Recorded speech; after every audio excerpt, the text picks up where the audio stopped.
አሰላሙ አለይኩም ወራህመቱላሂ ወበረካቱ። እንዴት ናችሁ? ኢንሻአላህ ረመዳንን ለመቀበል 100 ወርቃማ ምክሮች በሚል ርዕስ 4 ተከታታይ ቪዲዮዎችን በእያንዳንዱ ቪዲዮ 25 ምክሮችን አካፍላችኋለሁ። ኢንሻአላህ ዛሬ የመጀመሪያውን ክፍል እንጀምራለን ማለት ነው። ረመዳንን ለመቀበል 100 ወርቃማ ምክሮች።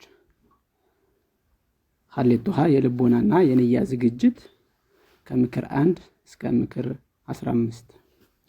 አንደኛ ንያን ማጥራት ለይስሙላና ለይዩልኝ ሳይሆን ለአላህ ብሎ መጾም። ሁለተኛ ተውበት ማድረግ ላሳለፍናቸው ወንጀሎች መጸጸትና ተውበት ማድረግ ያስፈልጋል። ሶስተኛ ቂምና በቀልን ማስወገድ ለሰዎች ይቅርታ ማድረግ ሌሎችንም ይቅርታ መጠየቅ ያስፈልጋል።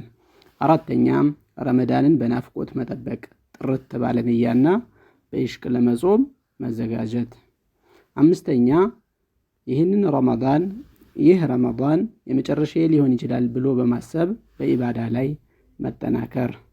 ስድስተኛ ራስን ከኩራትና ከትዕቢት ማጽዳት። ሰባተኛው ምክር ከአላህ ጋር ያለንን የግንኙነት መንገድ ማጠናከር። ስምንተኛ በዱንያ ጉዳይ ላይ የነበረንን ስስት መቀነስ።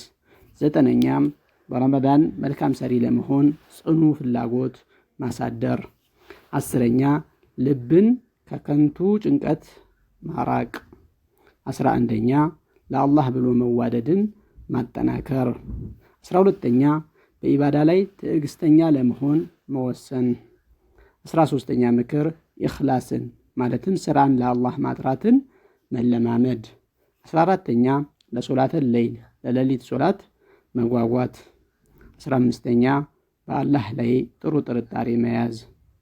እነዚህ ከልብና ከንያ ጋር የተያያዙ 15 ምክሮች ሲሆኑ በቀጣይ ደግሞ ከቁርአን ጋር ያለንን ግንኙነት በተመለከተ ከ16 እስከ 25 ያሉ ምክሮችን እንመለከታለን። ይህንን ቪዲዮ ላይክ እና ሼር ማድረግ አትርሱ። ኢንሻአላህ ከቁርአን ጋር ያለንን ግንኙነት በተመለከተ 16ኛው ምክር ቁርአንን ደጋግሞ ለመጨረስ ወይም ለማختም ማቀድ። 17ኛው ምክር በየቀኑ የምንቀረውን ገጽ መወሰን። 18ኛ የቁርአን ተፍሲር ወይም የቁርአን ትርጉም መጽሐፍቶችን ማዘጋጀት። 19ኛ የምንቀረውን አንቀጽ ትርጉም ማስተንተን ወይም ደግሞ ተደቡር ያስፈልጋል።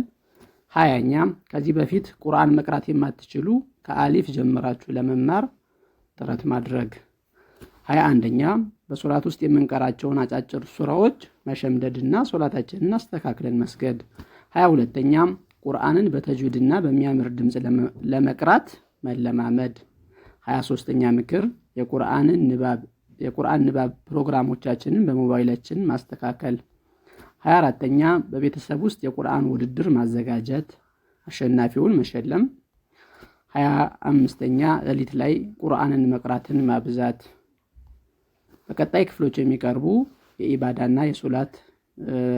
ክፍሎች የሚቀርቡ ምክሮች ደግሞ የኢባዳና የሶላት ዝግጅትን በተመለከተ ከ26 እስከ 40 ምክር አለ።